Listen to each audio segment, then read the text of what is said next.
Hello, everybody. It's the director of the Charlotte Community Band, James McCrae here, and this is our music talk to accompany our digital music project. And so what I'm going to do here is I'm going to kind of talk through our piece and give you, it's going to be kind of like a mix of what we normally do in our rehearsal with sight reading, where it's kind of like I'm going to be trying to give you all of the musical direction that I can in a short span of time here, so that you guys can go take that and apply it to your own practice and then eventually your own performance in front of the camera. It'll be important for us to have a good performance, that we all are interpreting the piece in a similar way. And so I'm just going to kind of give you some direction here when you go to practice and when you go to make your own interpretive decisions on kind of how I see this piece laying out. So our piece is called Air for Band. It was written by Frank Erickson way back in 1956. Technically, this piece is not challenging. The rhythms, I don't think there's anything faster than an eighth note in the whole thing. The tempo is generally relaxed. I don't think it's ever faster than 80 beats per minute. The range is generally not extreme. And so this is definitely a piece where, at least on its face, someone would be able to, pick it up pretty easily. This piece has some other challenges, especially musically and especially in breath control. So when I started to dust off my horn and started to practice the piece over the last week here, the thing that I struggled the most with, being out of practice since we haven't played consistently in a while, was just with the breath control and being able to hold my breath through the long phrases here. And that's going to be really important, because the main thing that I think as an interpretive direction I could give you is hold out the phrase. Give those long, that look like slur lines, but they're over measures and measures. Give those a definition. All those phrase lines have crescendo and a diminuendo somewhere in there, and they all are meant to be played connected. And so we want to hold those notes out. We want to connect one note to the other. We don't want there to be big space. There can be some space for breaths in certain places between the phrase lines, but as much as we can, we don't want to be taking breaths in the middle of the phrase line. And then the other direction that I would give you that I think is really important here is, if you're playing moving notes, bring those out. And I think Erickson does a really great job in this piece of giving different groups moving notes here. Admittedly, it starts out and it's a lot of clarinet and it's a lot of horn. And it has this very kind of smooth ballad feel to it. And so you hear the clarinet and the horn there, but you'll also hear some other voices start to present themselves. So, Allison, we can go ahead and start playing here at the beginning. 2, 3.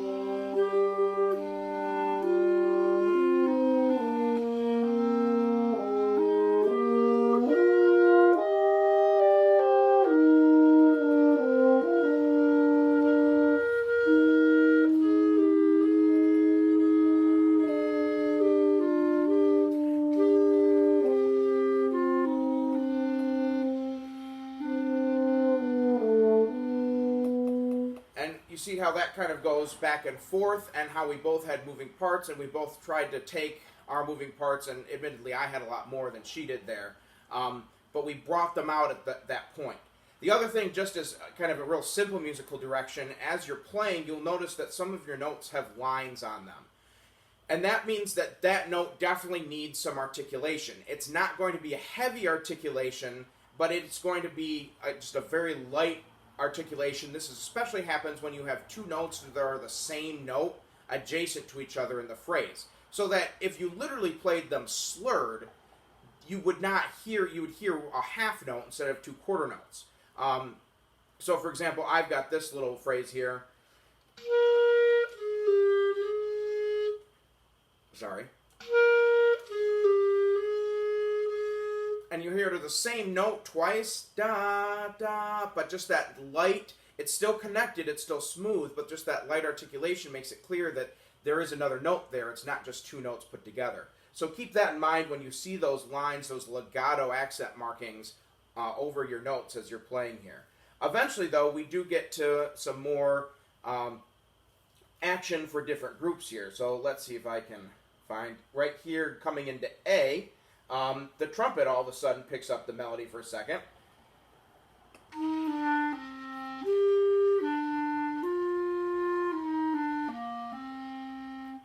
And if that sounds familiar, it's because it is the same melody at the beginning, but now we've got a different group playing it in addition to the first clarinet.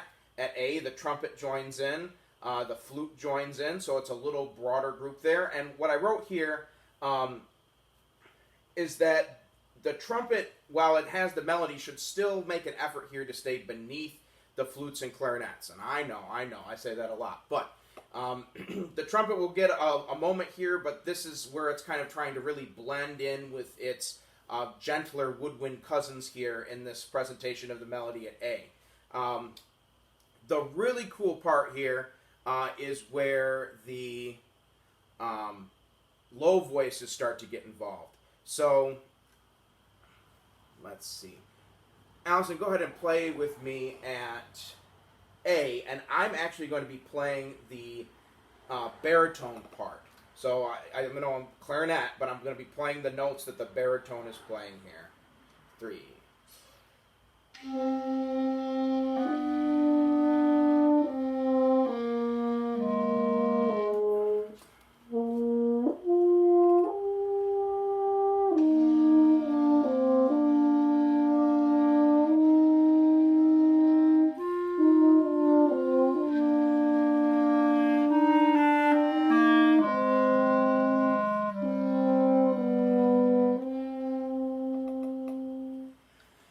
I think you heard there is that, so it was just, it was pretty normal. We were both playing accompaniment parts. Neither of us had the melody until all of a sudden the baritone comes in with a, and I played that, with much greater dynamic because you need to. That low voice needs to cut through there because it's the moving part there. You kind of have like a little sub-melody, and you're the main voice for just those 4 little eighth notes there, and then obviously after your kind of moment is done, you sit back down.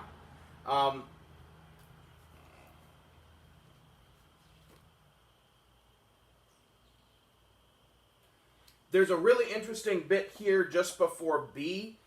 Most people have a held quarter note or held whole note through this entire measure. Flutes, you're an exception where you just have a dotted half. But everybody else in the band has a whole note, so you hold through the 4 counts. The clarinet has a dotted half note and a quarter note tied to the next measure. What this does is it, as you, as an ensemble, are putting the phrase down, there's a diminuendo on that whole note, you're basically putting that phrase to sleep, lowering the volume, calming it down.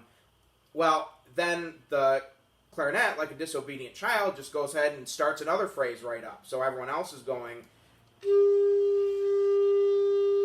The clarinet is going.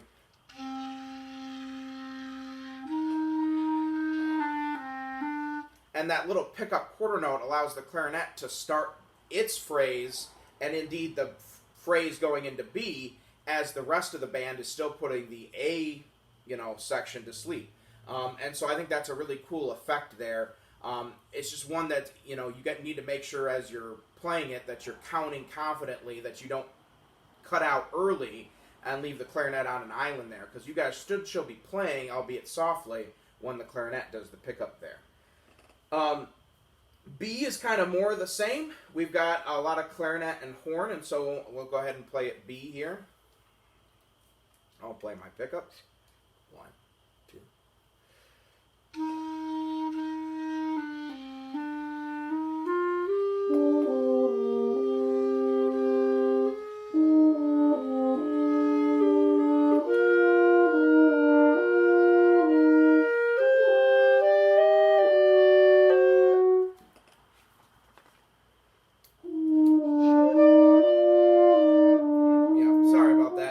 I'm trying to play from the score here, and so the page turns get a little hairy. But, so again, you heard, it's the clarinet and it's the horn. The horn is joined here by the trombones a little bit. The trombones also have that accompaniment voice. And eventually the clarinet is joined in with the flutes and the trumpet, first trumpet again. And at this point, as we're kind of going through, there's a big crescendo at the end of this phrase here, and at that point, trumpet, we're going to take the chains off a little bit, and we can unleash you a little bit. Still think about staying in the texture, but I don't think you need to think of yourself as like a sub-equal partner anymore. As we get to the kind of climax, this first climax of the phrase here, you become more and more important. And let's see, maybe I'll just pull out my first clarinet part here. Let's go ahead and play pickups to B one more time so we get this full phrase here all the way to C. 1, 2.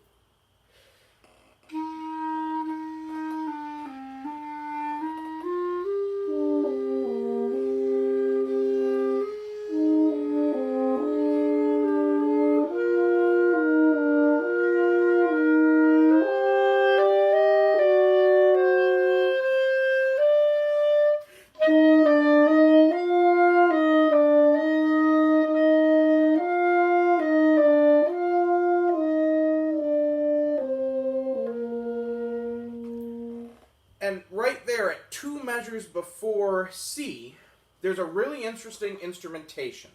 Because whereas I would say that so far in this piece, at least before the moment that we just had, the softer stuff has mostly been dominated by the woodwinds. Here we have, it's a full band dynamic of piano, so this is soft here, but there are no woodwinds playing. This is going to be brass only, and so there's a nice kind of soft brass moment here. The first trumpet has a little kind of mini solo through here.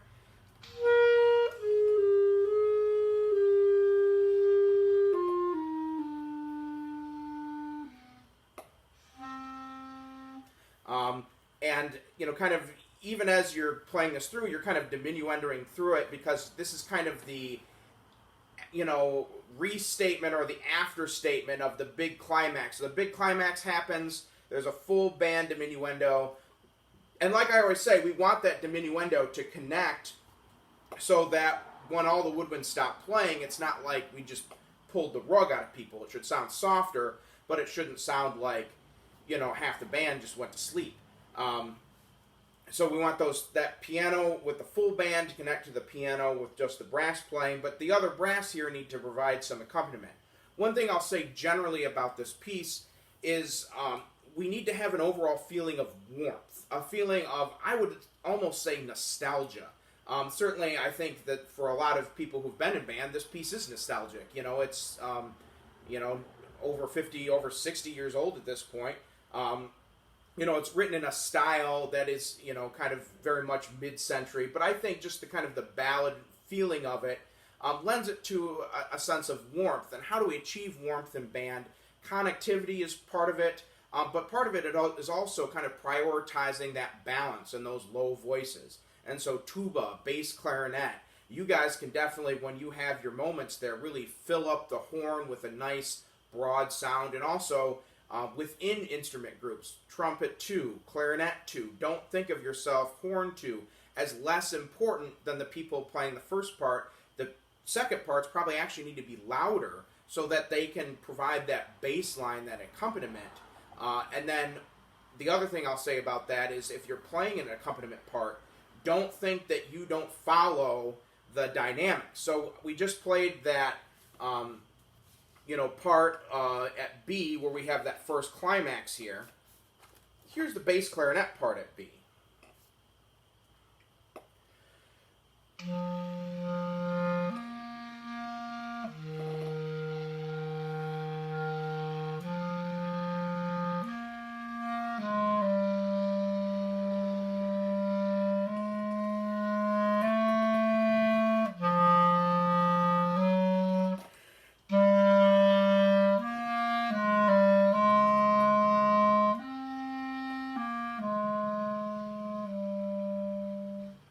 So it's obviously there's not as much moving notes, but just because you have an accompaniment part doesn't mean that you're not still a part of the overall line that we're playing here, the overall dynamic effect. And so it's, I would say, even more essential that those accompaniment parts, especially low voices like the tubas and the bass clarinets, lead that crescendo and lead the diminuendo. You are in some ways the dynamic setters the bass palette from which the rest of the band is going to do their work. Right at C, what I have here is everyone's going to take a little breath between right at C or right before C. We kind of want this to, unless you're holding over, there are some people like horns and trumpets who hold over, but everybody else, you're kind of picking up from silence. And so we want that to sound like it kind of came in, and woodwinds, obviously, it's easy because you guys haven't been playing for a little bit. You want to really feel the swells here. You'll see in measure 3 of C, there's a crescendo. And I think there's even kind of some more subtle dynamics in here. So let's go ahead and, Allison, you can join me. Let's play right at C. 1, 2.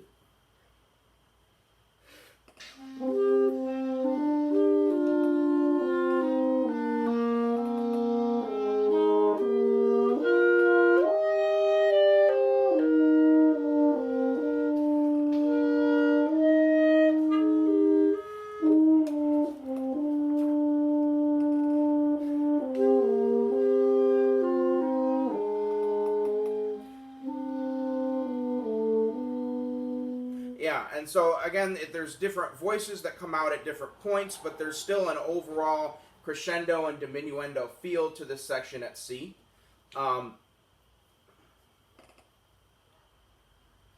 As we get into D, all of a sudden it becomes much more thickly scored than it has been before.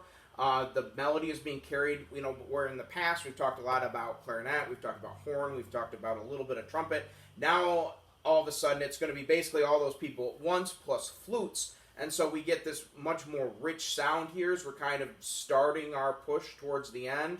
And so there's a nice little kind of mini swell in here, but there's this enrichment, but there's also some kind of like opposing lines in here. So like the second parts here get really interesting, whereas, see if I can find a good example. Horn is probably, Allison, can you play the first horn part, 2 after D, and then play the second horn part? I guess go ahead and start just right at D. First part and then the second part.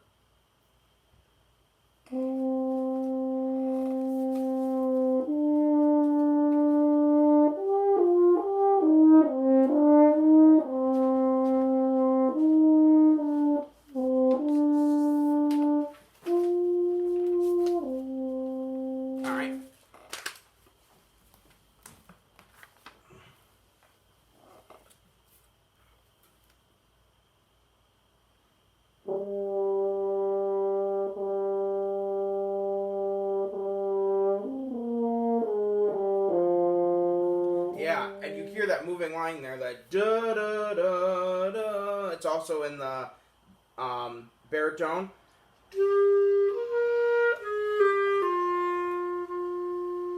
And I think that part's really important. It's, again, it's kind of an opposing line to the melody, kind of competing with it. We want to bring that out there. Right at E, key change. We add 3 sharps. And so that's kind of a significant key change. Several notes are going to change, what your fingerings are for them. So keep an eye on that. It'd be really easy, especially if you're, practicing by yourself and there's no other musical, thing to go off of, to just kind of miss that or miss a few notes in that and think, I played fine. And then you realize, oh, no, wait, these notes are not the right notes. So watch that key change. Go ahead and put that in there. Right at E, I've made a note here because all of a sudden we have a band dynamic of piano, at least through the lower woodwinds and the brass. But what I wrote here is that we still want to keep that warm sound. We don't want to back off too much that we lose the warmth.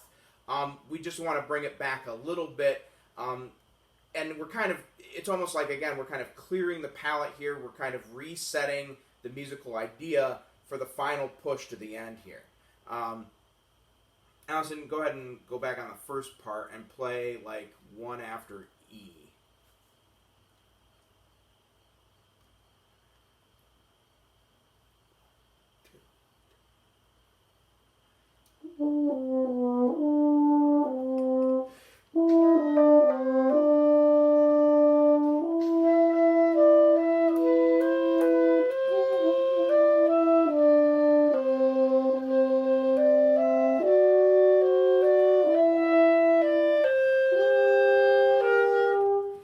Yeah, and who just missed a note because they missed the key change? That would be me. So don't be me. Get the key change. C sharps, clarinets. Again, we talk a lot, I think, in the community band about how we want to build our crescendos and how we don't want them to, we don't want to crescendo too soon, and then we don't have anything more to give, even though the crescendo's not over yet. So there's really kind of this key you're talking about, the end of the crescendo, kind of the climax of the piece, I would say, is the downbeat of 3 measures before the end. The 4 measures before that are where this crescendo starts, and again, it's gradual. Don't give it away too much. The key part, many of you have 2 descending quarter notes in the last 2 beats, 4 before the end, and so you heard it there. It's in the clarinet.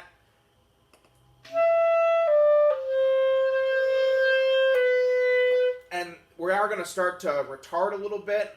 If you watch the conducting video, you'll see that it slows down there. It's in the tenor sax.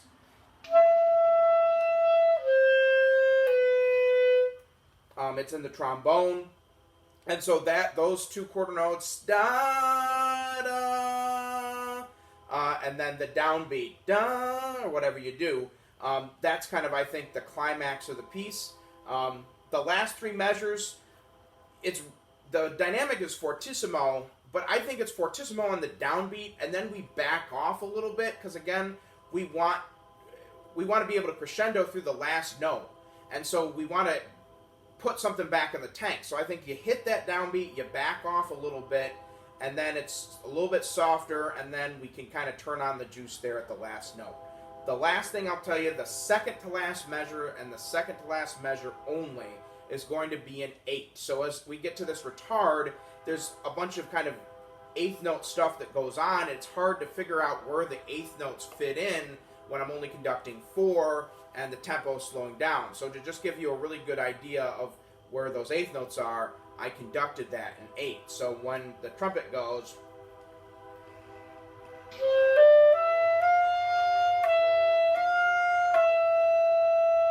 those last 2 notes, those were 8th notes. They were slow because of the retard, da, da, da, but those were 8th notes going into the final note there, just slow ones. So watch for that in the conducting video. All right. It's your time. I would advise practice this piece on your own. Make sure that you're comfortable with all the notes, that you can play, that you've got your chops in good enough shape that you can play those phrases without needing to take a breath in the middle, that you can achieve the dynamic changes we want you to achieve. Once you're good with that, what I would suggest is actually take the conducting video, put it up on your phone, get some headphones, and actually play along with it so you can see me conducting. You'll hear the piece in the background, and you can play your part and kind of put it into the context of the piece. You are definitely going to make sure that you use a tuner. We don't have any ability in this format to tune instrument to instrument. If you're really out of tune, you won't know that because you won't hear anyone else playing with you. So we got to make sure that we get the strobe tuner out and that we're all hitting that 440 hertz on the B flat or the F or whatever your particular tuning pitch is, so that your instrument sounds well in tune with all the other videos that come in here. And once you're feeling good about it, you can go ahead and perform it the same way that I just talked about, using the headphones, using the piece. Make sure that you watch the conducting, you listen to the piece so that you're right in time. And it should be that once we put everybody together, and we time up everybody's first note. If they play with the conducting and they play with the piece, and we put all the sound together, everyone should sound like they're playing in time throughout the whole piece. And I'm really looking forward to hearing how this all comes out. I'll explain some more of the details on terms of the logistics, how you pick what part you're playing, how you will submit your video in some of the material that I pass out here. But I'm super excited to see us come together and to make music again as an ensemble. It's been too long. Good luck. Let me know if you have any questions. And, happy music making.